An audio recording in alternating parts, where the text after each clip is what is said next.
Welcome, ladies and gentlemen, my name's Dychronic, your host here on this Destiny 2 video, and today we're going to be taking a look at the reset for Destiny 2 on June 30th, 2020. So everything that has reset for the Nightfall, the Iron Banner that's going on right now, the Crucible, everything that is major for the weekly reset, we're going to be talking about in this video. And before we talk about that, can I just say there's something about this particular emote that I'm doing that bothers me, and it has to do with the count of the dabbing. Here, I'll show you. We got 1, 1, 1, 2, 1, 2, 3, 4.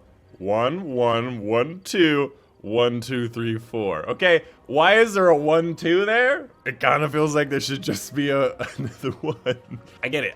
It's a 4 count. I get it. It's 2 4 counts, but like it's still no. And if you didn't know, I have a giveaway going on right now. If you didn't know, I do my giveaways every single month of an Astro 840 headset, Blue microphone product, and a Control Freaks gift code. So check in the description down below if you want to enter that. And who knows, maybe next time we'll have even more stuff for that giveaway. Wait and see. And again, these giveaways would not be possible without my sponsors, Astro, Blue, and Control Freaks, so go check out their stuff. Links in the description down below if you want to get some discounts as well as support me as a creator. Papa Burrito!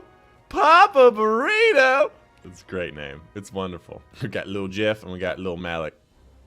Right, so I did want to start this off by taking a look at Lord Saladin. I realize we're not at the Crucible part yet, but there obviously is a new quest with a new set of weapons and a new emblem. It seems like the first part of this pursuit, you actually do get the new sidearm and the new auto rifle right off the bat. These new weapons are very special because, firstly, Forward Path is a 600 RPM auto rifle, pretty popular in the Crucible, and the Fool's Remedy is an automatic Cyril's auto sidearm, which we also haven't had in a long time. And they both have a couple set of perks that are unique to Iron Banner, Iron Gaze, and Iron Grip, which are very weird. They take away a lot of one stat, like they'll tank your reload and then give you a lot of range. They're interesting stuff, and I do want to see them on these weapons. I also noticed something else as well. The faction reward for the Iron Engram does not seem to be blocked by the pursuit.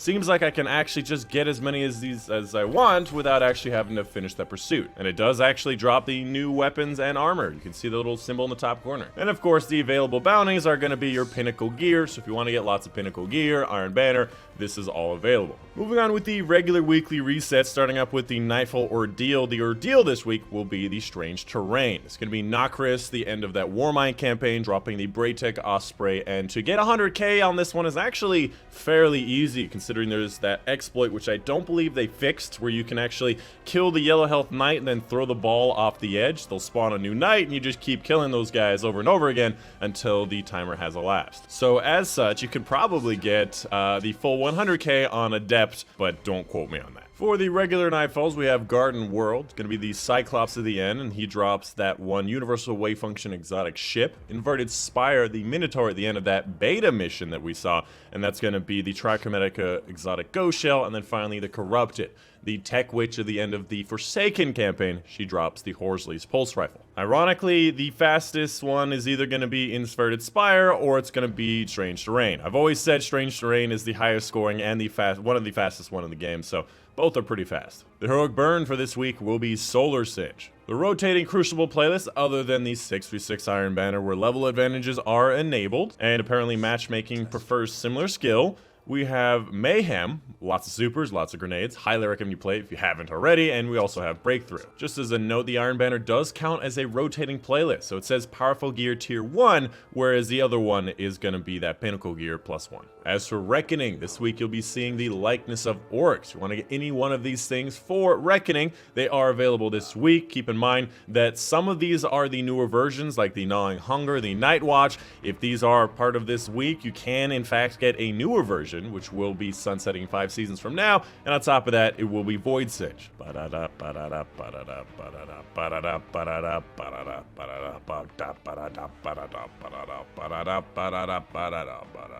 The Flashpoint this week will be taking place on Nessus, completing public events, lost sectors, and heroic adventures to complete this very quickly. As for Escalation Protocol, this week it will be the Sniper Rifle. That's because last week was the SMG, and next week will be all 3. As for Menagerie, this week it will be Pagori, the big Hydra boss at the end. It will be on Solar Singe, and the heroic version of it, obviously the same every time, for Pagori will be Extinguish, Match Game, Attrition, and Arc Singe. We did not know the specific bosses have these same heroic modifiers. That's why Aranuk is my favorite, because we get Grenadier. And you know I love myself a good Doomfang. Oh yeah. Moving on to the moon stuff. For the Nightmare Hunts this week, we will have Skolas, Zydron, and Tanyx. Obviously, my recommendation is going to be Zydron, because you can basically just kill off the nightmares while they're all battling each other. You get to the boss, sit up in the rafters, and just shoot the boss until you run out of ammo, and keep doing that until he dies. It's a good cheese, and Nightmare Hunts, they're high power. For the Garden of Salvation, the challenge this week will be to the top. This is going to be the challenge in the third encounter, the one where you actually kill the Harpy boss. And in this encounter, you have to deposit 10 motes anytime you deposit motes to the relay. So instead of doing 5, 10, 10, 5, do 10, 10, 10. Just have to be really quick or send somebody early to get this done. And something I did want to talk about is all the different possible Pinnacle gear sources. So if you're at 1050 across the board and you only need Pinnacle gear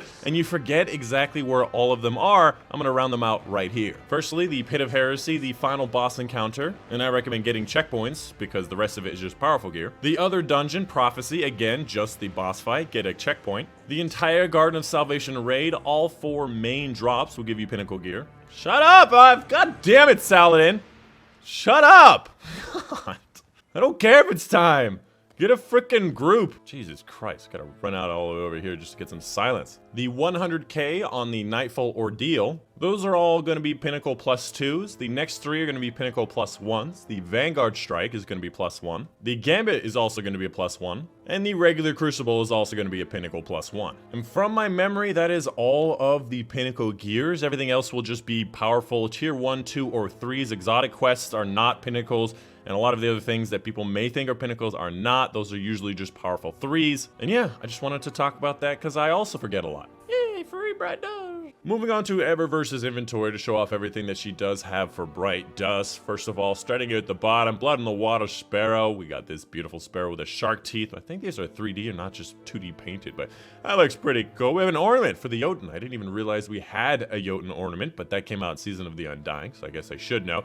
The Pill Transmat Effect, in case you got some headache, you need some ibuprofen. The Golden Age Wine, which I've never really liked the way it looks on stuff, but there it is for you if you want it. Oh, wow, look at that. Guiding Light, too. Okay, try to show up, I see. Moving on to the next section of Bright Dust, we have a new emote for this season called Grasping Thoughts, where Eris does her little song and dance, you know, where she's just getting headaches and releasing dark thoughts into the world.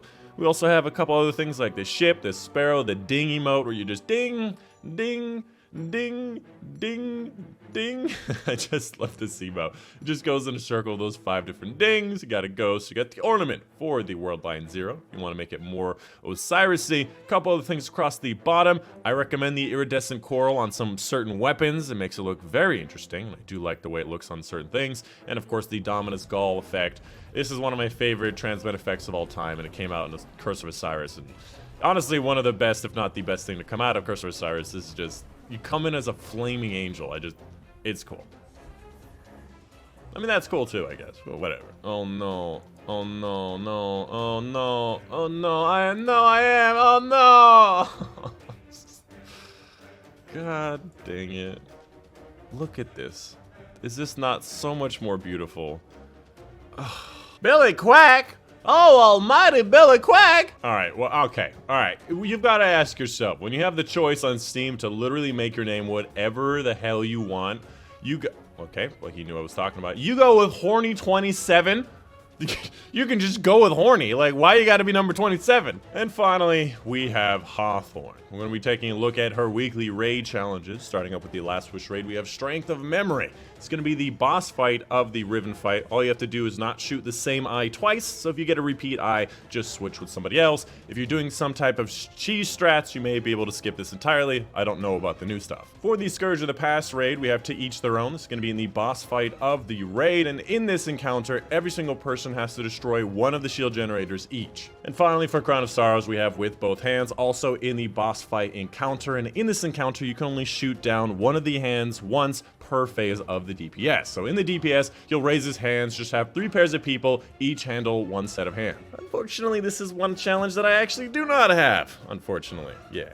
Oh, hey, you know, free gear. Yeah, whatever. All right, that's going to be the end of the video. Let me know in the comments down below if any questions, concerns, or you just wanted to say hi. And of course, if you see a comment down below you do know the answer to, if you could help me out, I've been really behind on my comments. If you could help those people out as well. But yeah, make sure you check out my live stream. I have every single Tuesday at 12 p.m. Pacific time, right after the reset finishes. I'm going to be live with some Destiny 2, doing some Pinnacle gears. Usually it's open lobby, so come join us. It's usually a lot of fun, unless I'm I mean, it's always a lot of fun. What am I saying? It's always a lot of fun. Yeah, all right. Anyways, my name is Dychronic, and I will see you guys on the next one.